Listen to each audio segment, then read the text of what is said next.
Assalamualaikum warahmatullahi wabarakatuh. Pada kesempatan kali ini, saya akan memberikan tutorial cara menggunakan software Craft, di mana software Craft itu sendiri berguna untuk menentukan layout dari departemen-departemen yang memiliki biaya paling minimum. Untuk dapat menggunakan software Craft, kita harus memasukkan terlebih dahulu software Craft itu ke dalam Microsoft Excel. Hal-hal yang harus dilakukan agar dapat memasukkan software Craft ke dalam Microsoft Excel, yaitu yang pertama, kita harus membuka Microsoft Excel terlebih dahulu. Kemudian kita masukkan software Craft ke dalam Excel dengan cara klik File, More, Options, kemudian klik Add-ins. Lalu pada bagian Add-ins ini, pada bagian Manage, pilih Excel Add-ins, kemudian klik Go. Lalu di sini kita masukkan software Craft yang sudah di-download sebelumnya dengan cara klik Browse. Lalu masukkan software Craft yang sudah di-download sebelumnya. Lalu nanti klik OK. Nah, di sini karena sudah dimasukkan software Craft sebelumnya, maka di sini kita klik saja No. Nantinya pilihan dari software Craft itu setelah dimasukkan adalah pada bagian facility layout ini. Nah, dan kita perlu untuk menceklis ini, lalu klik OK. Lalu nantinya software Craft itu akan muncul pada Excel, di mana toolbar add-ins ini akan muncul dan akan muncul tombol M_IE ini. Namun, ada pun kondisi di mana apabila kita sudah memasukkan software Craft, tapi ternyata toolbar add-ins ini tidak muncul. Nah, jika hal tersebut terjadi, maka kita perlu untuk mengecek bagian Trust Center dari Excel itu sendiri. Caranya yaitu klik File, Options, kemudian pilih Trust Center, lalu klik Trust Center Settings. Nah, pada bagian Trust Center ini kita perlu untuk mengecek beberapa hal, yaitu pertama pada bagian add-ins.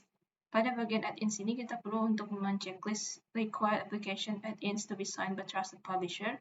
Kemudian Active X Settings, kita pilih yang bagian ini, enable all controls without restrictions and without prompting. Lalu, pada Macro Settings, kita pilih enable VBA macros. Lalu, pada File Block Settings, kita perlu men-uncheck 3 hal ini, yaitu Excel 2 macrosheets, Excel 3 macrosheets, dan Excel 4 macrosheets.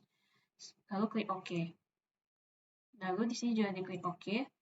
Nantinya setelah kita mencek beberapa hal dari Trust Center tadi, nantinya toolbar add-ins ini akan muncul dan software Craft dapat kita gunakan.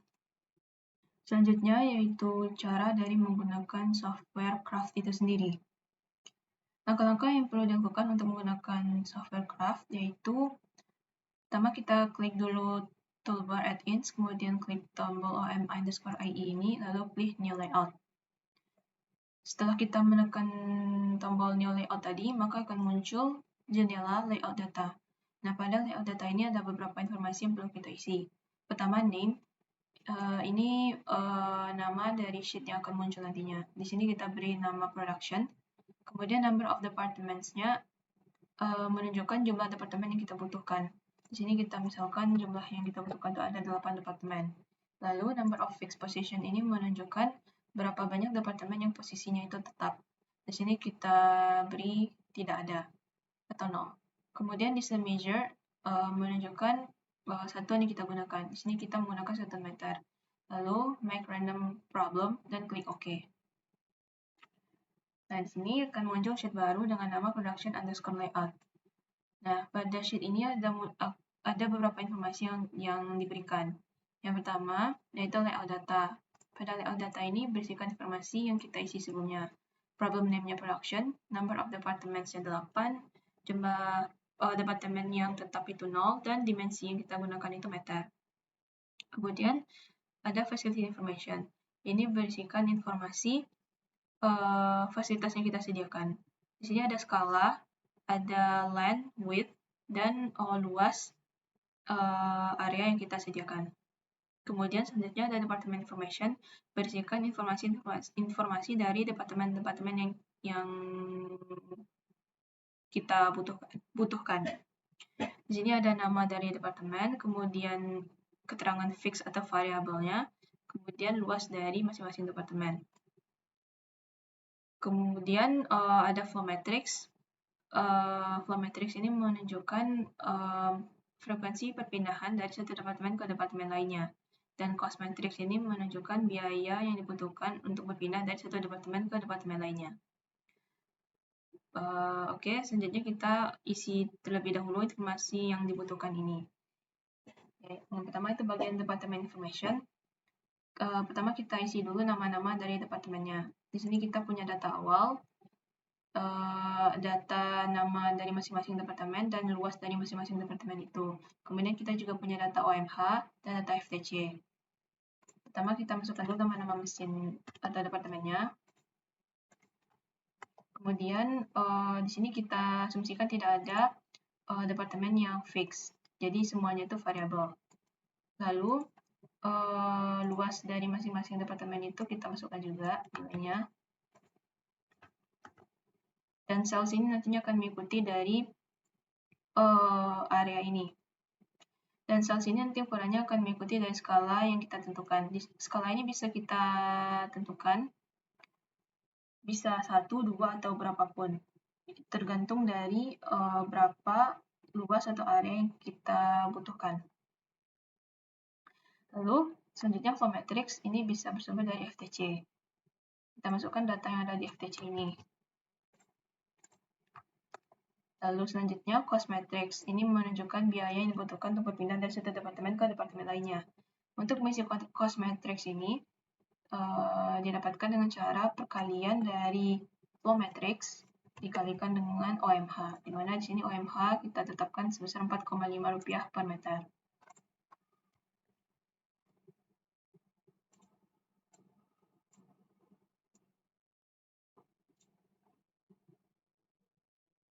Oke, setelah semua informasi telah terisi, selanjutnya kita tekan Define Facility.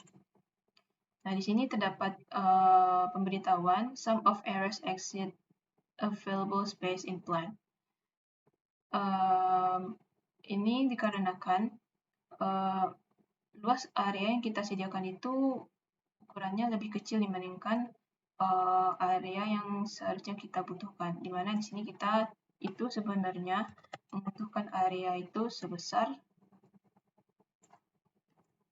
97 meter persegi. Sedangkan di sini kita hanya menyediakan 64 meter persegi. Nah, maka dari itu kita perlu untuk mengubah area yang kita sediakan ini dengan cara mengubah length dan width-nya. Di sini kita bisa mengubah panjangnya menjadi 10 dan lebarnya menjadi 10. Jadi area yang kita sediakan itu sebesar 100 meter persegi. Dan ini sudah mencukupi area yang kita butuhkan, yaitu sebesar 97 meter persegi. Nah, setelah diubah, kita tekan lagi Define Facility. Nah, setelah kita menekan Define Facility tadi, ada muncul jendela Select Options. Nah, pada jendela Select Options ini ada beberapa informasi yang perlu kita isi juga. Pertama, selection method-nya, pilih option sequence, lalu descent measure kita pilih rectilinear, karena pada praktikum kali ini kita menentukan jarak antar departemen itu menggunakan metode rectilinear. Lalu initial solution-nya sequential, lalu di sini juga ada informasi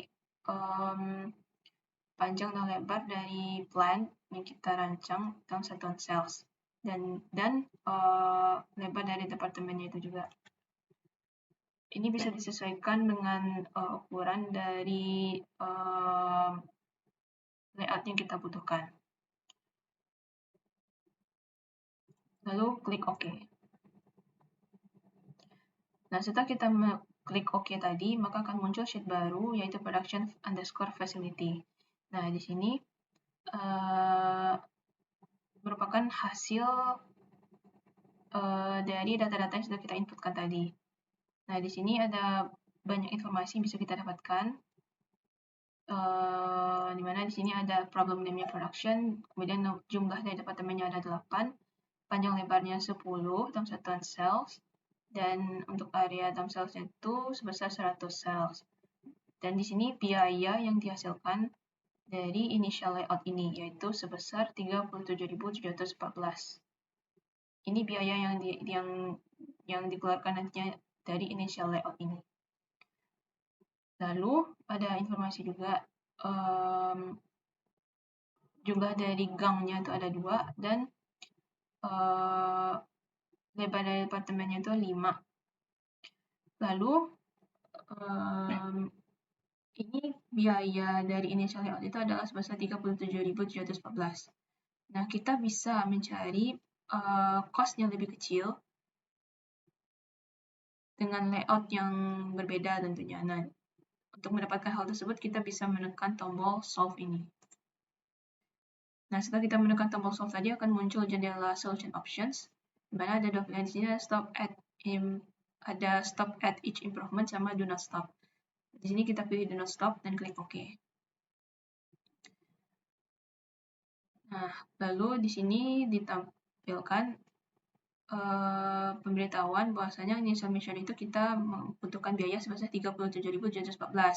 Nah, setelah kita menekan solve tadi, itu kita biaya yang dihasilkan itu lebih kecil dibandingkan initial tadi, yaitu sebesar 28.440. Nah, setelah kita menekan solve tadi itu, di sini ada tabel iterasi, di mana di sini ditampilkan ada 3 iterasi, di mana iterasi-iterasi ini itu menampilkan pertukaran-pertukaran dari departemen-departemen. Di sini iterasi pertama itu pergantian antara Departemen 4 sama Departemen 3. Itu menghasilkan biaya sebesar 29.623. Nah, biaya ini lebih kecil dibandingkan dengan initial cost tadi yang sebelumnya yang sebesar 37.714. Nah, ternyata setelah dilakukan iterasi lagi, biayanya lebih kecil. Hingga dilakukan iterasi sebanyak 3 kali dan didapatkan biaya optimal itu sebesar 28.440 dengan pertukaran antara Departemen 8 dengan Departemen 6. Pergantian posisi antara Departemen 8 sama 6. Maka dapat disimpulkan bahwa layout yang paling optimal itu adalah pergantian antara Departemen 8 sama 6 dengan cost yang dihasilkan itu adalah sebesar 28.440. Dan di sini dapat dilihat juga bahwasannya layout ini memiliki pola U. Posisi-posisi dari setiap departemen itu membentuk pola U, seperti yang dapat dilihat pada hasil dari graf ini. Dan pergantian dari posisi antara Departemen 8 dan 6 ini adalah hasil yang paling optimal, di mana dapat memberikan biaya yang paling minimum dibandingkan dengan initial cost sebelumnya. Mungkin sekian tutorial dari Software Craft. Apabila ada kekurangan mohon dimaafkan. Diakhiri, Assalamualaikum warahmatullahi wabarakatuh.